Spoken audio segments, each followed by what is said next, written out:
Welcome, friends, to another episode of the Doom Mixtape. I am your host, Liz Ryerson, and welcome back. I've been waiting. This is a Megawad from 1997 called Strain, and I decided it was finally time to talk about it. This is a very interestingly, I guess, dated Megawad from 1997, kind of considered one of the classic Doom Megawads, or in that lineage, but it's a little bit of a weird one. It has kind of a tech sci-fi theme. There's some custom enemies. There's some custom things like this fast-firing pistol or shotgun, or like the imps move super weirdly. There's a lot of kind of weird stuff going on in this. So Strain was made from by the way, this first level is map 10, and we have 3 levels that I'm going to talk about here. This map is called Entryway, and it's by Charlie Patterson, who was the organizer of Strain. The group of modders that made Strain were sort of similar to like Clan BOS, who made Alt and Sacrament. It was its own clan called the Alpha Dog Alliance, and now if you wonder why they're called the Alpha Dog Alliance, I have your answer right here from an interview with Charlie Patterson. So this says, "How did ADA come about, and is there any meaning to the name?" He says, "ADA, or the Alpha Dog Alliance, was just a name that stuck from a hatful of choices. I thought it was cocky enough to just get us excited about the project. You hear about alpha wolves and alpha chimps and whatnot. There is always one alpha male per pack, who is the leader of the pack, who sets the direction for others, and beats the snot out of all the other wolves/chimps who oppose. Certainly if a group of alpha dogs come together, they would have to form an alliance, because the only way to pick a real leader would be to fight to the death, or something." Wow, edgy. So I guess you could say that Strain is kind of like a 90s idea of edgy. It's like heavily inspired by like kind of sci-fi films. It has this kind of alien vibe. There was a dominant Strain, which I think Doom is a part of, where a lot of games would all have like this weird H.R. Giger inspiration to them. Like they'd all be inspired by Alien or Aliens or the Terminator or whatever. And that was kind of just the default mode. And like if you look through a lot of like obscure 90s shooters, there are some really weird ones. Like there's one that I discovered which is a Russian shooter called Mad Space to Hell and Beyond. And they all have this kind of like weird, surreal sci-fi barf aesthetic. And I think Strain fits within that perfectly. There was another famous failure of an attempted Doom mod into like a commercial game called Hack X or whatever. It's called HACX. I think I've talked about it before. But it also has the kind of sci-fi color barfy aesthetic. I just find it funny now because that kind of aesthetic reads is like very queer to me now. Like that kind of aesthetic reads is kind of like a vaguely queer, cyberpunky, I don't know, surreal. Anything that's like kind of surreal like that reads as more queer to me now, whereas, at the time it was, viewed as very hyper masculine, I guess. But now it's no longer the dominant sensibility. So Strain has that, and generally the levels are pretty well designed. It's made by, they were called the Alpha Dog Alliance, but many of these mappers made maps in other sets. Not our friend Charlie Patterson, as far as I know, who designed this map. But Adillusion and Bill McClendon and some of the other mappers, Bill McClendon and Björn Hermans are the 2 other mappers I'll be talking about, and they both did, prior works. But yeah, Strain sort of came out at a weird time when like Doom modding was starting to fall apart. It's contemporary, the same year that the second release of, or the Eternal Doom 3, I guess it's called, or Eternal Doom 4, I'm not sure. The final release of Eternal Doom, I think, happened in 1997. And also Requiem. And like Requiem is famously called Requiem because they thought that like Doom modding was over and this was, going to be the end. Oh, here's the famous rocket launcher here. Okay. So this level is like, the first part is just a long ass hallway that you're running up and down. And I must say it does the hallway thing pretty well. But then you get to the end and you get to the rocket launcher, and you haven't seen the rocket launcher yet at this point in the WAD. So this is the first introduction of the rocket launcher. But then, of course, it gets gated off and you can't go there. And once again, I tried to get to the rocket launcher and it teleported me into this room, which is another trap. So this entire map is just trapping you into confined areas, and you see our first custom monster here. I should look up what they're actually called. Monsters. They're called holobots. Yes. They're called holobots. They replace the pain elementals. They're wheel-shaped, flying, one-eyed robots. They fly very slowly and fire both types of Revenant missiles, which travel at a much slower pace. So you see them in large numbers. They're not like really dangerous in small numbers. That's one of the first weird, surreal sci-fi enemies. The imps move very weirdly, which you'll see more of. Perhaps you'll see a little bit in a second, but it's unnerving if you've never played it. They actually had to use a thing called dehacked or dehacked in order to change those behaviors. It's kind of like a hacky way to change enemy behaviors and all that kind of stuff. That's how you could do it, within the original, prior to Z-Doom and all that kind of stuff with scripting. So now, it's much rarer for those kinds of things to be used unless there are projects kind of trying to stick with the original constraints of Doom and, not using Z-Doom or, whatever else. So throughout these maps, you're going to see me struggle because I'm playing on ultraviolence and I'm pistol starting maps that, normally you wouldn't necessarily be pistol starting. And so ammo deprivation is a huge problem in all of these maps. So I have to like find creative ways to navigate around monsters. And you also saw earlier that I passed up picking up a soul sphere, which is actually hugely really bad in this map because it doesn't give you a lot of health. I thought that I was going to be able to go back and get it, but no, that was not correct. I was like, I'll pick up a little bit of health and come back and, so I can get the extra bonus. And yeah, so I'm going to struggle with health and ammo a lot, not just this map, but some of the other maps. I do like how this map, like the entire purpose of it is to be kind of a gimmick map that messes with your expectations. Finally, I'm able to obtain the rocket launcher after being trolled. Okay, you just saw that imp move in this really weird way. That's what the imps do. They like kind of stutter step you and like move really fast, and then they'll rapid fireball you. They're more dangerous than actual imps, in Doom, which is they can be a little bit more difficult to handle because they'll fire at you faster, and they're also a little bit harder to hit. It's very unnerving to look at, honestly, if you're used to the other enemy behaviors.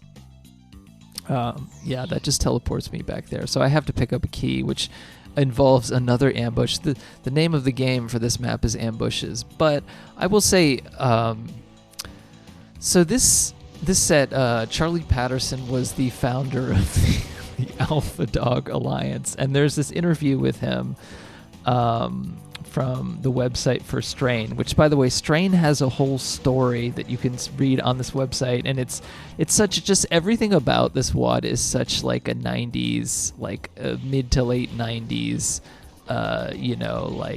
artifact. It really, like, people can say, you could say Eternal Doom or some of the other sets. Not so much Requiem or Memento Mori. Like, you can kind of play those sets in any context, and even if they have 90s level design, like, there isn't like a lot that really dates it outside of that. But that is really not the case with this. This is, it feels very dated to the time that it was made. Eternal Doom is a little bit too, but this set really is. But there are some really interesting ideas at the same time. Like, in addition to the custom monsters, there's some custom, wall textures and all that kind of stuff. And there's also, like, some interesting ideas. Like, there are multiple levels that are set around the same, like, central area. Like, there's a level, I think, earlier on in the set where you see the same hallway, like, a few different times in a few different levels. And it happens again with the next map that I'm going to look at, which is I'm looking at the second part of a two-parter map, basically, where, it begins, like, the second map continues where the first map leaves off. And they do some interesting things playing with that. Some of the later maps, like some of the more sci-fi computer setting maps, kind of blend together. So I think this map has kind of an interesting contrast. It uses that vines texture that's used a lot in episode 2 of Doom 1 that I personally like a lot. It's one of my favorite textures. And, like, this map uses lighting pretty well. And, it goes from being this long kind of hallway that's, like, not too hard. It just kind of feels like it's going aimlessly, and then, opens up into this very, very trap centered map. And it's a little bit one-dimensional, I would say, but it's also pretty memorable. I know when Dime, the Doom speedrunner, used to, like, host these Evolution of the WAD videos that I know, like, Matt, oh my god, why can't I remember his name? I'll remember it in a second. I've been so bad at remembering people's names. Matt Tropiano.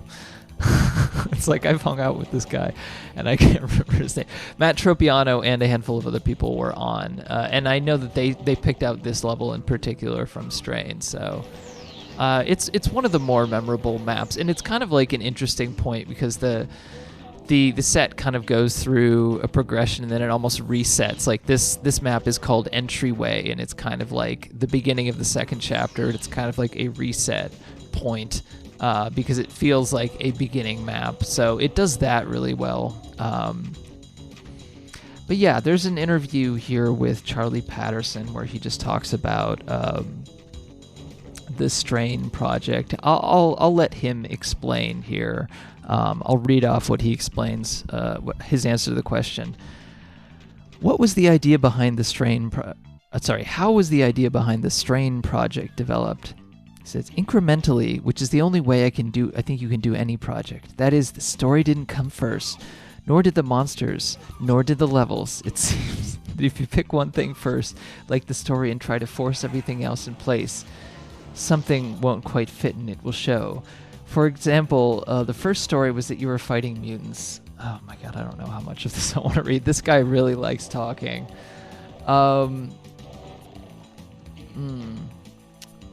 Okay. He says, the final story was all the demons were killed on Earth. The end of Doom 2 claims so.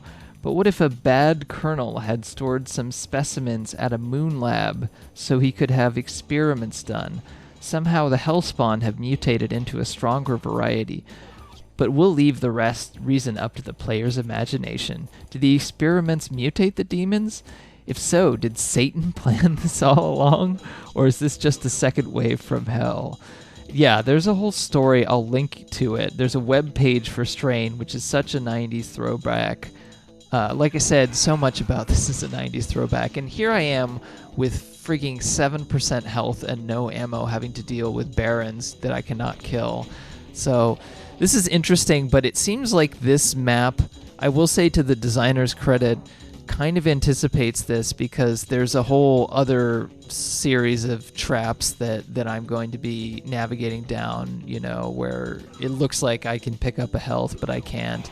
But I thought this was going to be a point where I was just going to have to cheat or restart the level and just like re-record this whole thing, and I was starting to freak out a little bit because I usually don't like play these maps before I record. Like I usually just like, there are times when I've like rehearsed played stuff because I didn't want it to take up as much time, but I care less now, and it's not really that important that you see me like ace these maps or whatever.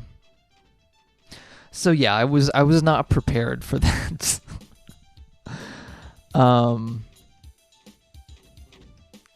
Okay, yeah, he said, the question is, in the levels designs you did, what was your personal favorite? And he talks about this map. He says, well, that would have to be map 9, this is not map 9, this is map 10, but whatever. Where you teased 3 times where you try to get the rocket launcher. Nowadays, I admit it's a little amateurish. It's all about tricks. The whole time I designed it, I was trying to invent a roller coaster of sliding walls and doors. I would think of a trick first, such as demons that come down on platforms. The platforms are different heights. Okay, yeah, here you see me with my 1% health here. I'm about to get an invulnerability, which will make everything so much better. And that gives me rockets, which, when you have invulnerability, the number one thing you want to see is rockets, because then you can just go hog wild. So that was good. That was a good point in this. So good job, Charlie Patterson. Even though you named your group the Alpha Dog Alliance. Jesus Christ. Anyway, I would think of a trick first. The platforms are different heights, and so the demons are released into your locked room in a time-release fashion as each platform touches the ground in turn. Anyway, I'd think of a trick first, then I would find a place for it. In the end, the level doesn't really feel like a particular place, but I think it demonstrated lots of new ideas, such as gates that close when you approach them. You saw that. You saw me doing that earlier. And open again when you walk away. 3 ways to get stopped from reaching the same prize, aka the rocket launcher, running around in a room to get monsters to fight, but doing it in a figure 8 pattern instead of a circle, and several more, such as the time-released baddies. Kill the current one fast, and the next one will join when the platform reaches the ground. Okay, so yeah, we've seen that, but this is a map of a bunch of gimmicks, basically, and if there were a lot of maps like this in the set, then I probably wouldn't like it, but this actually ends up standing out pretty well, and I also like it because it feels like a little bit less of the just barfy, like sci-fi aesthetic that some of the later maps have, which are, you know, perfectly well-designed maps. It sticks out amongst them, I think, because it uses more of the like default Doom textures and everything like that. But yeah, I would definitely recommend playing through this set. Like I said, it's interestingly dated. I guess Eternal Doom is kind of interestingly dated too, but it in maybe a similar way, not quite the same design sensibility. But yeah, that was Entryway. So I'm glad I got that Charlie's description in. But yeah, he didn't do very many maps for this. I guess he was mostly just the manager of this project. I should also mention that, yeah, that level's actually pretty interesting, but we're going to skip to map 12, which is Power Station, which is by the same guy as the previous level. It's by Bill McClendon. So I didn't know this until just looking it up, but apparently Bill McClendon was known for a co-author, being the co-author of a book called The Unofficial WAD Designer's Handbook. If you were part of like a modding or mapping community in the 90s, you probably read one of these types of things. I'm sure there was one for Quake as well. I remember there being one for Wolfenstein 3D that used to be, you know, spread around, and people would be like, you need to follow what's in this handbook, and, you know, don't be a noob, basically. And so I think the purpose of it was to just kind of outline basic, you know, principles of Doom mapping, but also explain the basic concepts and like technical stuff and things like sectors and, line defs and all that kind of stuff. And how to avoid the basic glitches in the game, like the Hall of Mirrors glitch or the Tutti Frutti glitch or whatever, things that source ports have improved upon and made much easier. But I will say, when I first started looking at Doom mapping, it was before Doom Builder, and it was a significantly more difficult thing to figure out, and it was too much for my 12-year-old brain to comprehend. So props to all the people who were that my age and did actually do something out of it. But yeah, Bill McClendon also did a map for Requiem that I just played with a friend the other day that I think is a really interesting map. It's the 5th map in Requiem called the Canyon, and I've already done my first couple videos of Doom Mixtape were from Requiem, because that was one of the big sets, early Doom mods, Doom wads that I had played before a lot of the other ones, classic Megawads, and it was my favorite one for a while. So I know the levels for it, especially the first 15 or 16 levels, a lot better than a lot of other sets. So yeah, his map is really interesting. It's about 3 different themes in one, but this one is kind of like a sewer level, but it actually does something interesting with the sewer level concept. It's just a bunch of winding passages, but it does really capture the feeling of just exploring this underground area and kind of just going through every nook and cranny. And there isn't one notable, really big, memorable moment in it outside of that, but I just found it to be a strong concept, I guess. And that's some of the stuff that I'm always most interested in, is maps that have compelling concepts that it kind of executes on in an interesting way.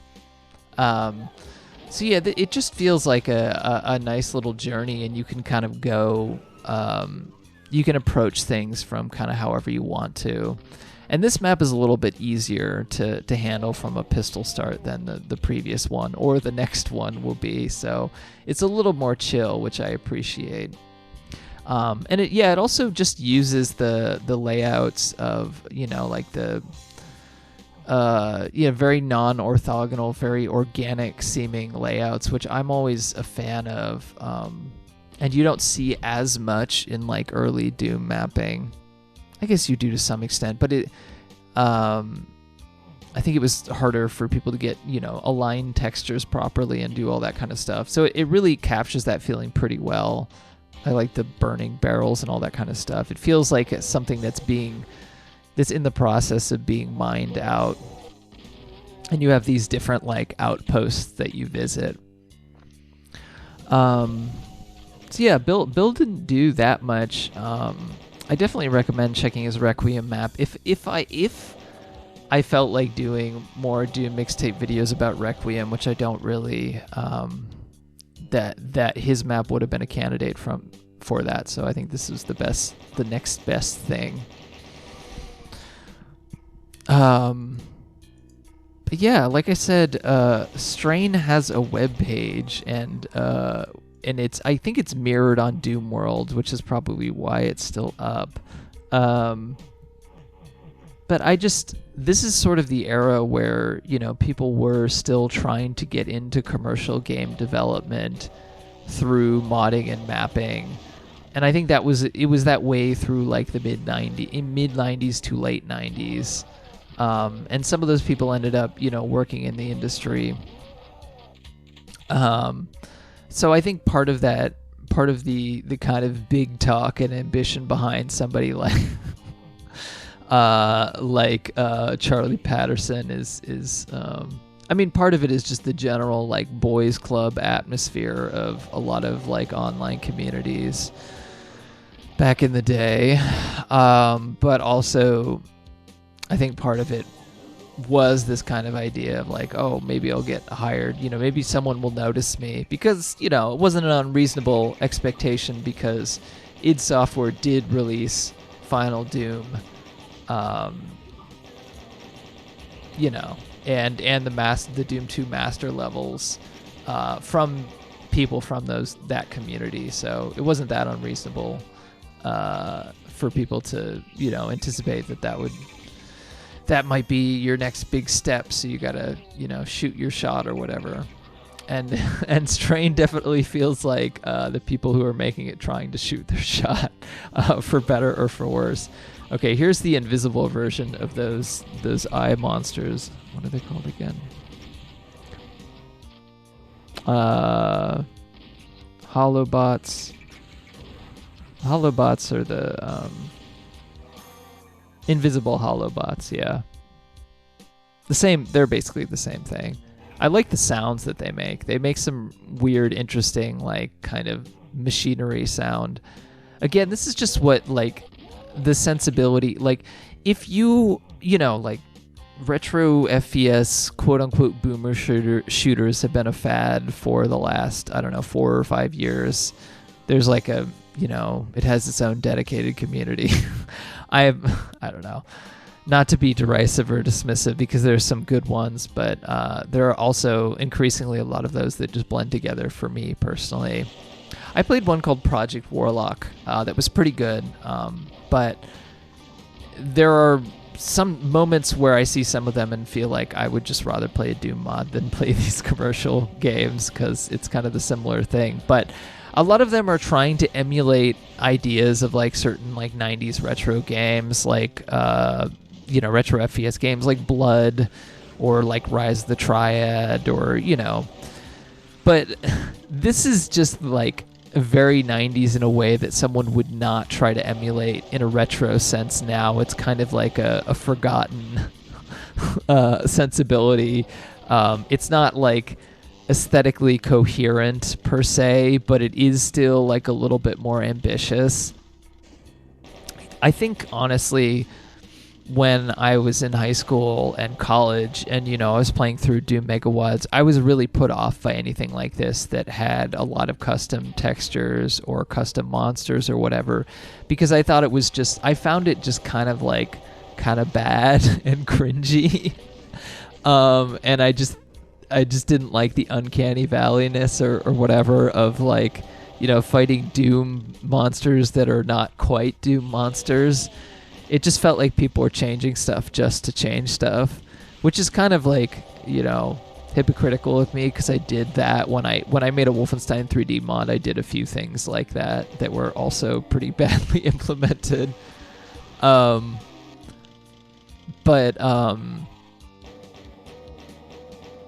think I have more of a soft spot for it now, and now there are so many like Doom mods. Like I mean, part of the reason why I had a bias towards, you know, the Doom world, like classic Megawad, you know, traditionalist mapping kind of thing, was that I found the custom stuff like cringy, and kind of like a lot of it just was kind of like adding new features for the sake of adding new features. And that was definitely the trend, like especially in Z-Doom modding, you know, in the 2000s.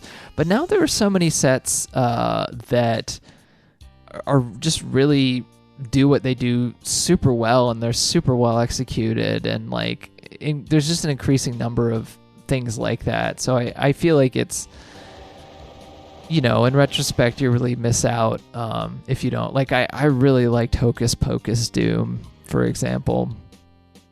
And I don't even really like Hocus Pocus very much. It's a Doom Megawad that's based around this fairly obscure DOS game called Hocus Pocus. And it is better than the original game in every way, in my opinion. But yeah, there's so much stuff that's like that now, to where I really couldn't say that. But yeah, so right now this map doesn't really clearly delineate some of these areas. You're really just hitting these switches to unlock kind of this central area. And it's kind of a bummer that there aren't really substantial secrets in this. There is apparently a yellow key, which I couldn't find, but it did bring to mind that there's a yellow key that's involved with like several super secrets in the Requiem map. I just like the kind of, you know, I don't know, eldritchy looking maps like this. But yeah, you'll see me kind of dodging Hell Knights and everything like that because, and well, specifically Barons, because they just take so much damage, and I don't have a super shotgun, and it's mostly my fault because there was one right at the beginning that I just forgot to pick up, so it's mostly just me running around these guys. But, you know, sometimes it's fun to do that. Sometimes you do what you gotta do when you're playing Doom.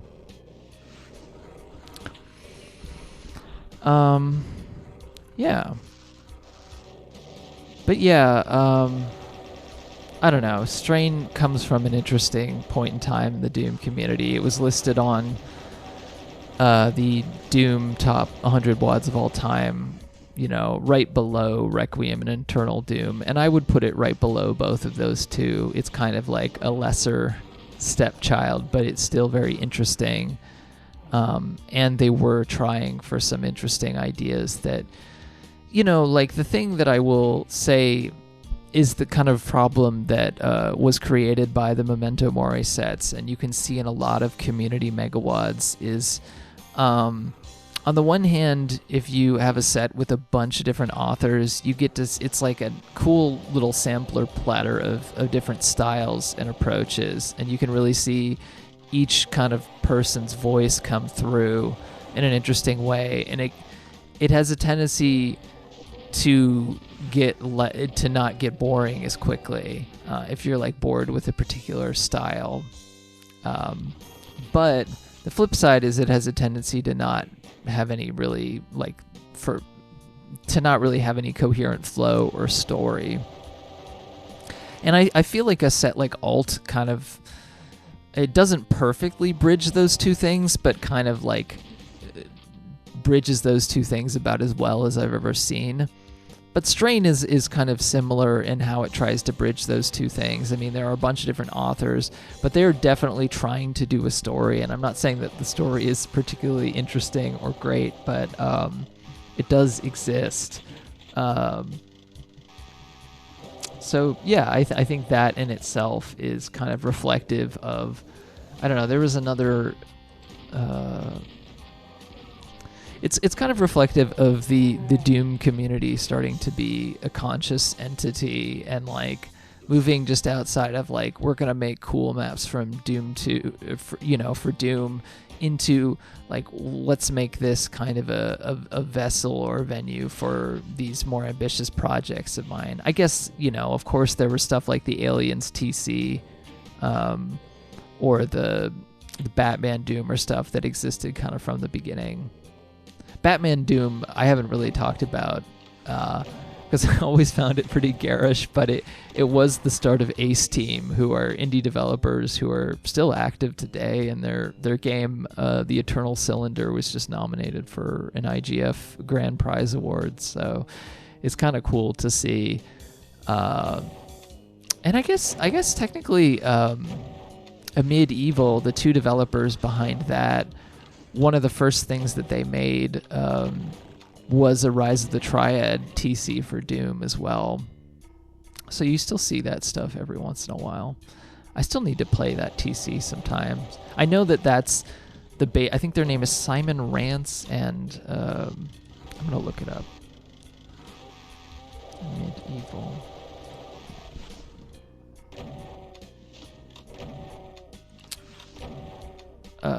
Leon Zawada and Simon Rance, and also someone named Daniel Hijazi.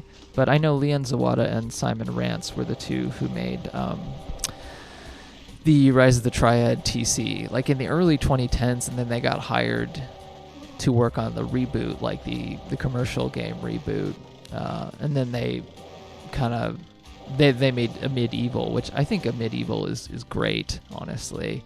I mean, the level design is okay to good. It's not as good as in Dusk, but just visually, just as an overall aesthetic experience, I just think that game is so good.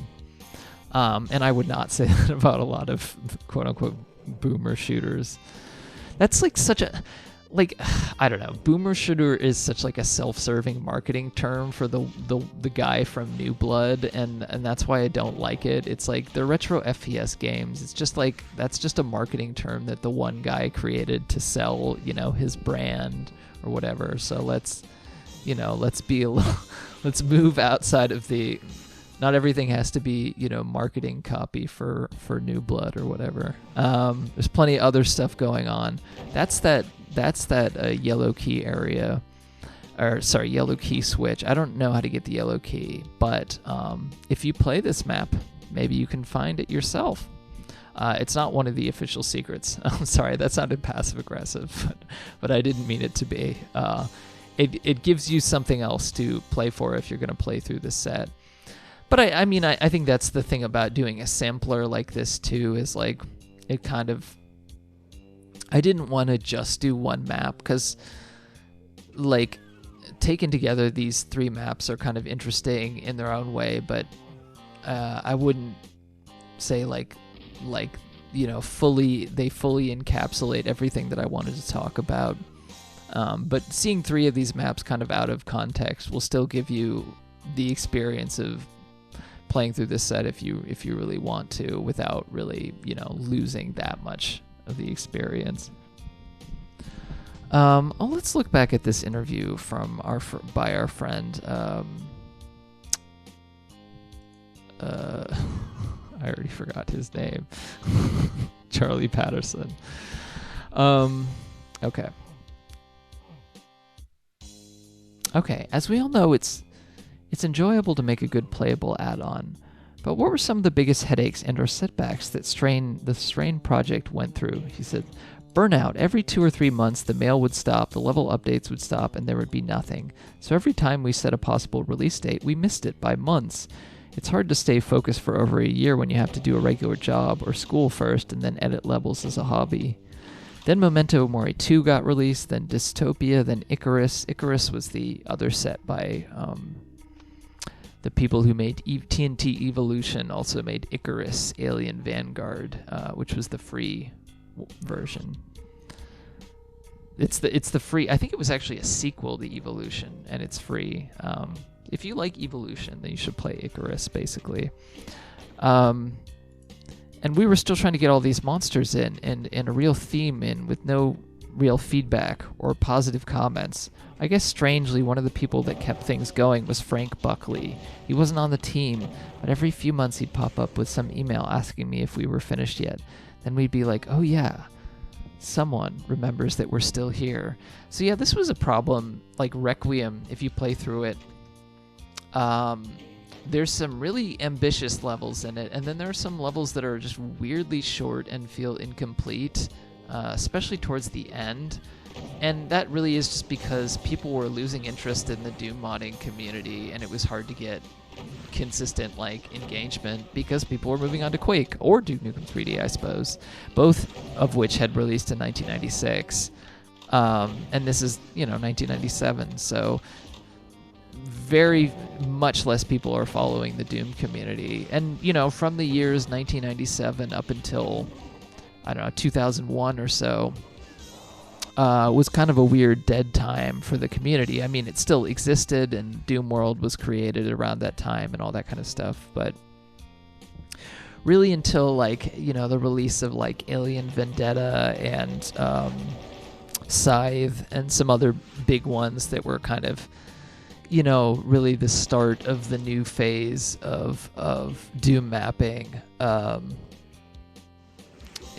really kind of what kickstarted the last 20 years of Doom mapping, which have been, pretty active since then. To bless her, there's been many different phases, obviously, et cetera, but yeah, so this is kind of like a different generation, and a lot of these people aren't a vast majority of these people aren't around or following the Doom community anymore. Of course, Linguisa, who started the website, still runs it, but most of the people who are involved in the Doom modding or mapping community were not people who were around in the 90s. Matt Tropiano was a little bit, but he was very young. There are some exceptions, but but generally, a lot of the people who made maps in this kind of phase of the I was thinking I was doing like such a cool thing by stepping in the teleporter and not killing that guy, and then it wasn't really the exit anyway. I do like the lighting here. You can see some of the weird, bizarre sci-fi textures in Strain there. You'll see more of those if you play some of the other levels. But now we're going fully into the weird zone. So that was a fairly chill level, but now we're going full into the deep end, probably the weirdest level of Strain, and one of the weirder levels, Doom levels I've ever played, and that is called Unknown by Björn Hermans. Björn Hermans is another person with kind of an interesting history. So him and this guy named Holger Nathrath. Holger Nathrath. I think they're Dutch. I think he's Dutch. Made some of the most famous early Doom wads called Serenity, Eternity, and Infinity. And Eternity, I think, because it was an episode 2 replacement, was one of the very, very first custom Doom maps that I ever played, along with like fava beans and a few other things, because most stuff was for Doom 2, and I didn't have Doom 2 until later, until I was like in high school. So I played, those were some of the very first few custom Doom maps I played in like 1998 or whatever. And this is one of the last releases. This level is one of the last things he made, and boy is this rough from pistol start. It's not even pistol start, because this game starts you out with no ammo. So I'm basically cheesing these guys at the beginning, and this is about to get really crazy. This entire map is bizarre as hell. You got the fucking invisible floor, the sky floor, I think it's called, just used as a regular ass floor texture. There's you'll see it in a second once I'm able to get through these guys. This set also has a double punching thing, which is kind of interesting. I do actually think that they made an objective improvement to the pistol by making it fire faster, because the pistol is mostly just completely useless in Doom. And I always found the unarmed, the punching to be pretty useless outside of Berserk Pack. So, but yeah, here we go. We're we're into the thick of it. Holy crap, this is... I was just very anxious the entire time I was playing this map, or at least especially in this first section, because there's so many hit scanners everywhere, and I'm just trying to stay alive.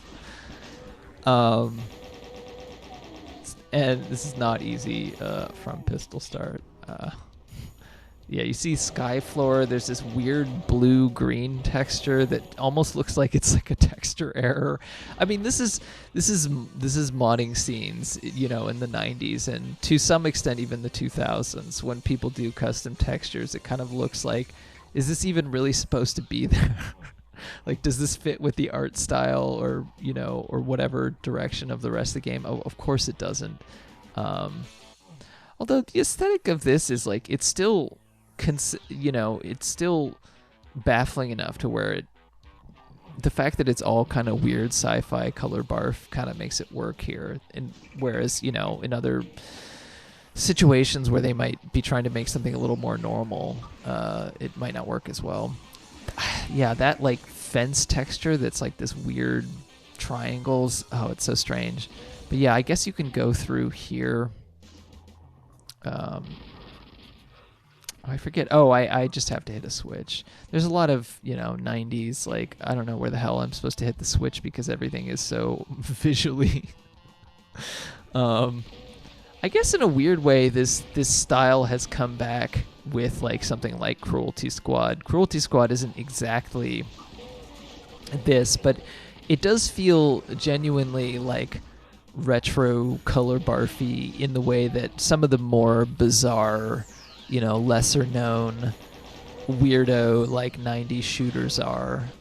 You'll see that door later, but the door texture is absolutely ridiculous. Yeah, you just got guys teleporting in everywhere. You got hit scanners. You got these fast-firing imps. These aren't high-level enemies, but I also don't have high-level weapons to fight them, so...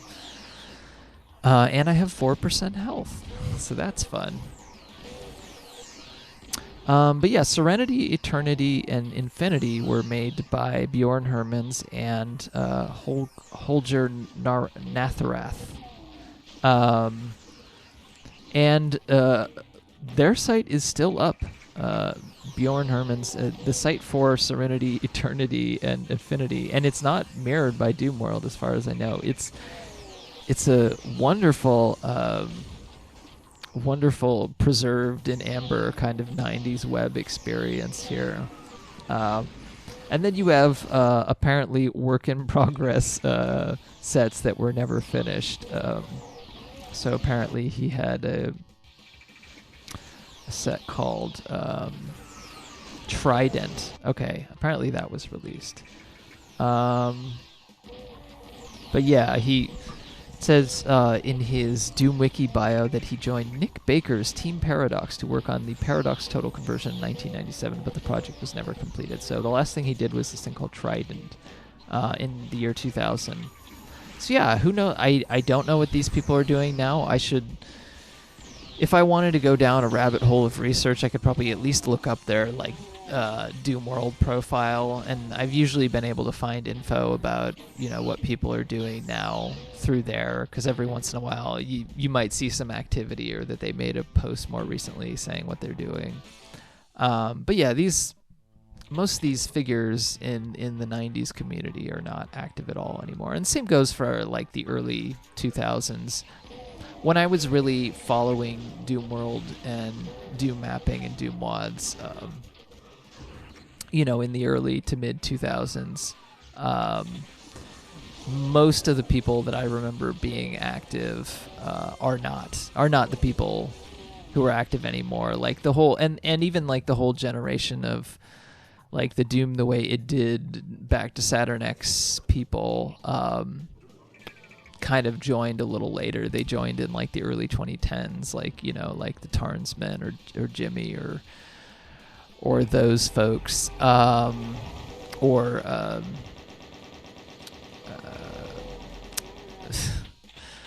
do I forget his name? Australian guy. I even played his map. Alfonso, yeah.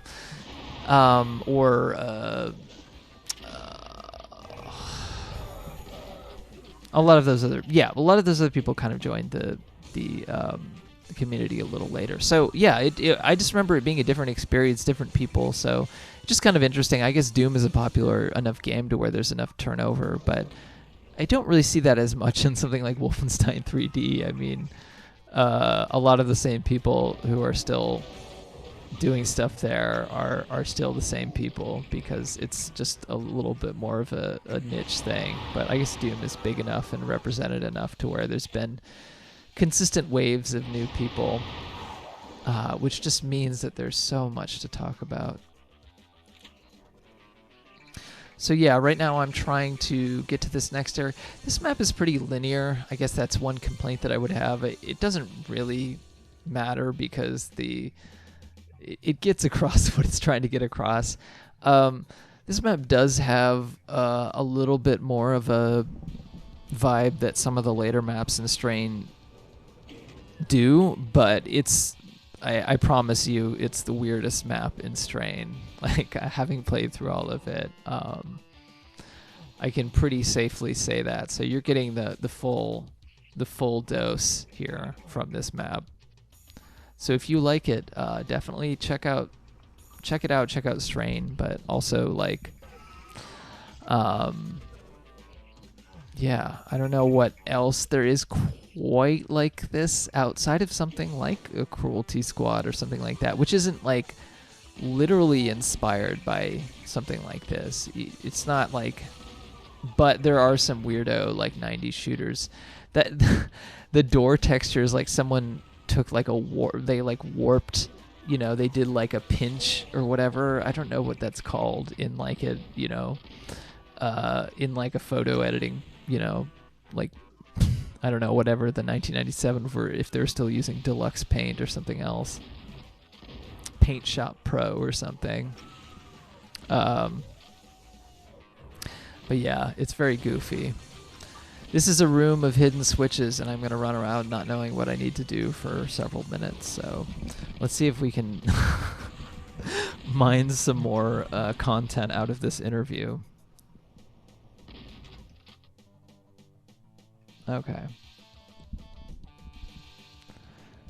So somebody's asking our friend Charlie Patterson, were there any previous TCs that you guys looked at for influence? And if so, what were they in? Level design, sprites, weapons, etc. For me, I liked Obtic. I've never heard of it. That actually, it was a TC that it had some new monsters and weapons. Most importantly, they revived Doom 2 for me because it mattered that it had new weapons and monsters. They didn't just sound and look different; they acted different and required some new strategies. This reminds me of back when I was doing Wolfenstein 3D mapping. There was one set in particular that was a quote-unquote TC that was called Beyond Wolfenstein. And it was by this guy named Nate. And I remember he got a cease and desist or something because it was a TC only in like only in technicality. So like you could download it for free and play it.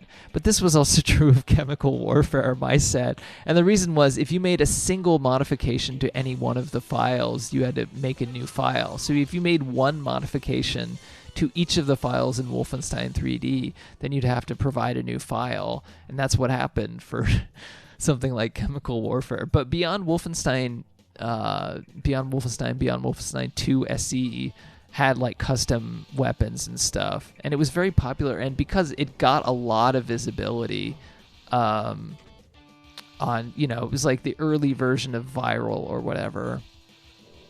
But it was kind of a crisis for the Wolfenstein 3D community, and there was another big set at the time called Project Totengraber by this guy named Brian Rowan, BJ Rowan, and he did like the painstaking work of just like he replaced all of the original textures into like lookalikes, basically, just, you know, to avoid the kind of situation that happened with Beyond Wolfenstein, where it used some original sprites and things, and he got cease and desisted for it. So I don't know, that it's just interesting to me because I think that was like kind of like a gimmick that you would see and sometimes would kind of go viral even back then in the olden days of 20 years ago. Because, you know, even Wolfenstein, both Wolfenstein and Doom were pretty much considered retro by by a few years after they had come out. Anyway, back to Charlie Patterson. I just got the idea of learning new strategies to outwit the enemy was the key to having fun for me.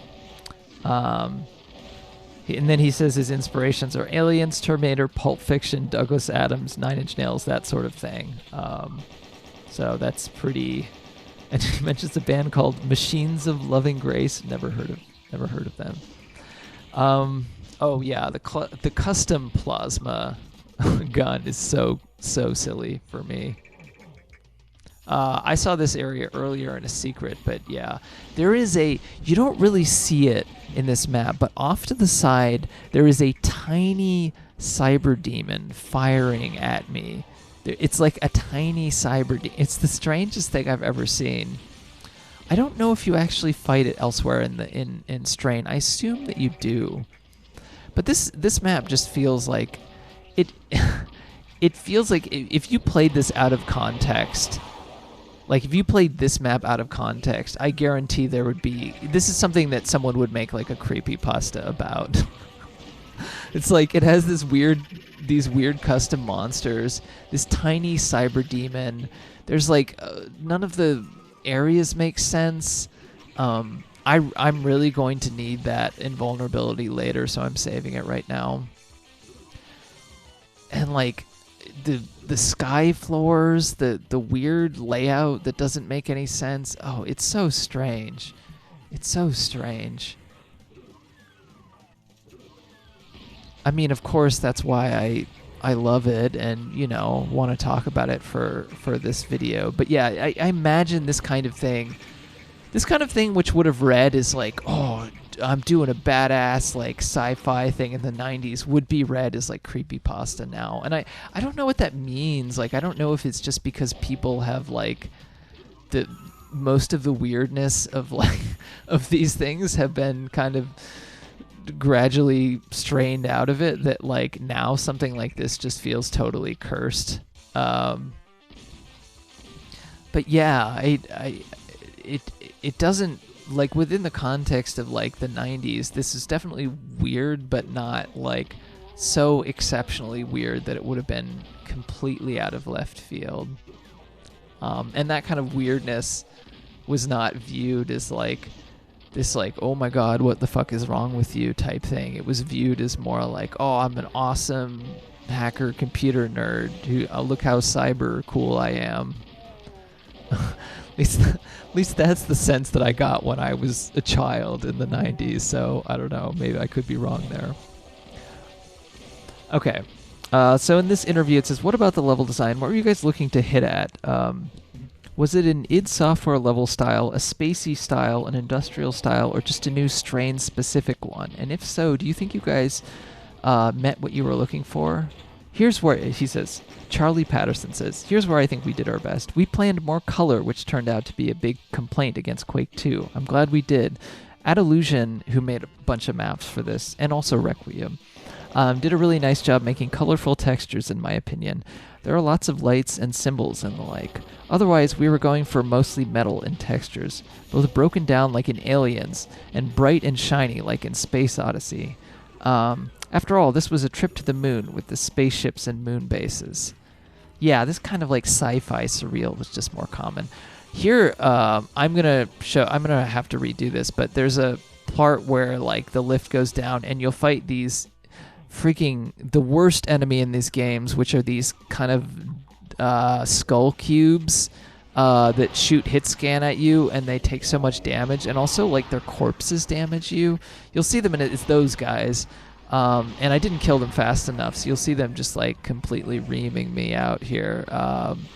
Yeah, oh my god, those guys are so bad. But anyway, I redo this, so you'll see me do it the correct way in a second. Okay.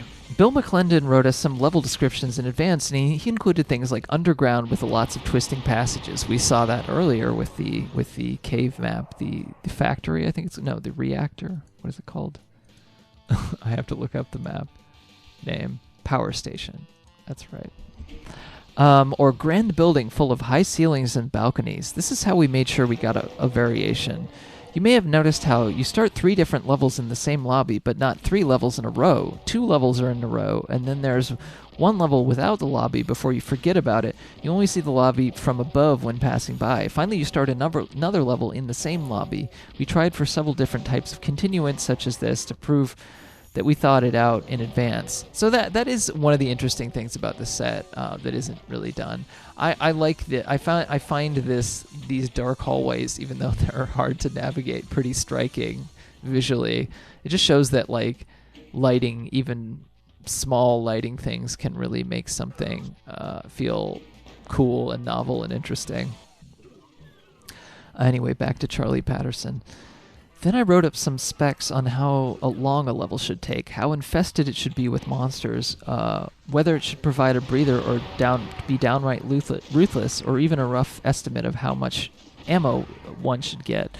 There are lots of ways to make a level hard. Maybe the monsters are tough, or maybe there's lots of traps, or maybe there is nowhere to hide, or maybe there isn't much ammo or health. We try to get lots of variations in that, and we also try to get it breathers in between the really hard levels. Of course, the docs also showed how often a new monster would be introduced, and when weapons would be first discovered. In the end, we even put in a level with a single monster. The level was mostly just various puzzles to solve for the puzzle enthusiast. If you don't like puzzles, there is an exit near the beginning, but solving the puzzle may give you prizes. Oh, cat wants to get out. Now, you might think that the planning would ruin creativity. First, we wrote down all the details, and then let people pick a level that matched their style best. I'm just closing the door here.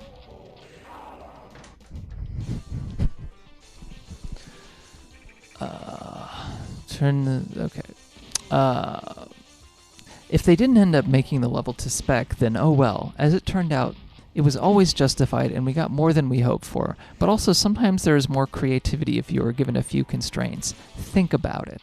When you sit down to write a level, how often do you think of twisting around parameters such as, I'll put in a single soul sphere near the beginning and then no more health for the whole level, or I want a real stress out where the ammo is hidden in secret areas. Some people do, but I bet most don't. This way you get to start to think about different ways to fill out a level.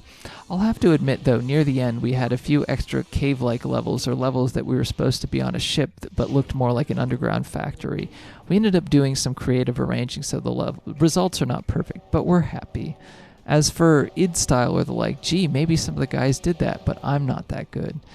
Anyway, yeah, you can see that planning went into this, and I think that's true when I looked with Alt. There's some hyper high-level monsters here. You can see that this area, the lights are turned on, and there's a crushing ceiling. I have yet to activate a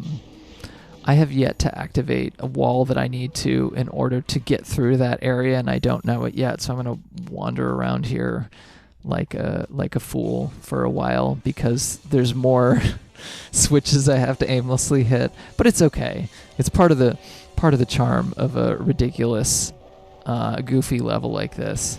But yeah, this one is I don't know. This level is just so memorable, as weird as it is. And it was honestly one of the first maps that I was considering doing for Doom Mixtape, and I just never got around to it because I had never really played through Strain, and then when I did, I just forgot about it. So I think now, of the context of me doing a few maps to build up to it, you can perhaps really appreciate it. Yeah.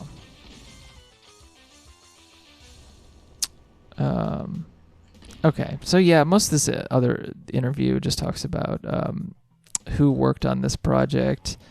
He talks about some of the ways that they tried to make it slightly different from the default Doom experience. And yeah, and then, like I said, there's a story behind Strain that I talk about here. Now I'm officially out of ammo, or at least I have rockets, but I don't think I have the rocket launcher, and I keep thinking that I need to fire at that, so I'm gonna cheat here, but it doesn't matter because I'm already at the end of the map, and I've killed everyone. But the strange thing is, you saw earlier, and this is done in Eternity and Infinity as well, of there's a secret where you just walk down and it keeps just saying one secret is 11 secrets. They keep tagging the secret, the sector as a secret. There is a map in the Ultimate Doom that does that, but I'm not sure if it was a mistake or not. But Infinity and Eternity and Serenity, they have multiple maps like that, where it's just I don't know, it's so strange. But yeah, I guess that's where that comes from. It's just a different sensibility, but I definitely recommend checking out Infinity, Eternity, and Serenity. I mean, they're pretty of their time, but they still really stood out amongst other things from 1994. I think this was even like, they might have even, at least the first two might have even came out before Doom 2 was released, because they're for Doom 1. So they're really, really early stuff, along with another map set called Fava Beans. You can find them in the, if you look in the Doom World's top 100 WADs of all time, they're right there in the 1994 Serenity and Eternity.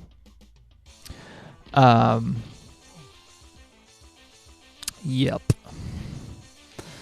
Yeah, there isn't that much else to talk about. I'm just wandering around right now. Like I said, I cheated, but it doesn't really matter, because all I needed to do was just hit a few more switches. This map is just so interesting to me. It's interesting how styles go in and out of favor, like this kind of weird 90s sensibility. It really went out of favor for a while.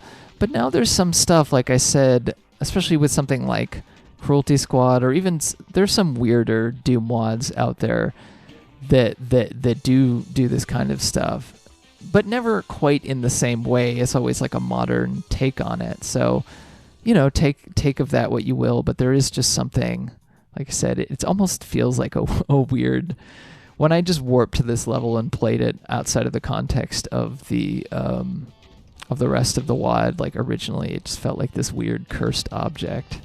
And I think it does that very well. So that's Unknown by Björn Hermans. The last two were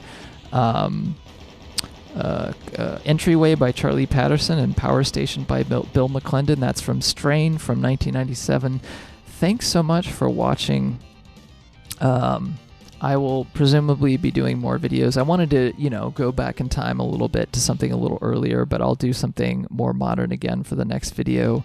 Also, pay attention to my YouTube. I've been uploading streams of stuff on Twitch, so I usually announce them on Twitter or whatever, but I've been uploading stream archives, and most of them are unlisted now, but you can look in the playlist under unlisted Twitch streams to find them if you're curious. But anyway, I hope you all have a good evening, and I'll see you later.